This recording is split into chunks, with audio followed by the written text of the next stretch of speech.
আছে, পরিবারের মানুষজন আর মুখ দেখাতে পারে না, সন্তানরা স্কুলে আসতে পারে না।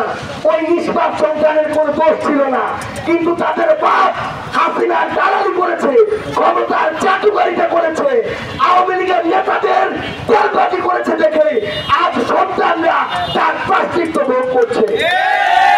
দয়া করে এই বীরগঞ্জ উপজেলায় এরকম সরকারি কর্মকর্তা কর্মচারী, আইন শৃঙ্খলা রক্ষাকারী বাহিনীর যারা আছে, এইরকম তোষামোদী তেলবাজি দালালি বাদ দিয়ে নিজের পেশাদারিত্বের পরিচয় দিন।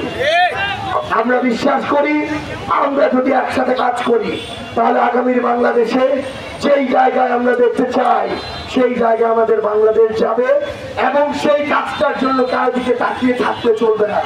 সেই কাজটা আপনার উপজেলা এই বীরগঞ্জ থেকে শুরু করতে হবে, আমাদের প্রত্যেকটি ঘর থেকে শুরু করতে হবে। আমরা বিশ্বাস করি আমরা সেটা শুরু করতে পারবো এবং বাংলাদেশকে সেভাবে করতে পারবো। সবাইকে জাতীয় নাগরিক পার্টি এনসিপির পক্ষ থেকে ধন্যবাদ। ইনকিলাব জিন্দাবাদ, জাতীয় নাগরিক পার্টি জিন্দাবাদ।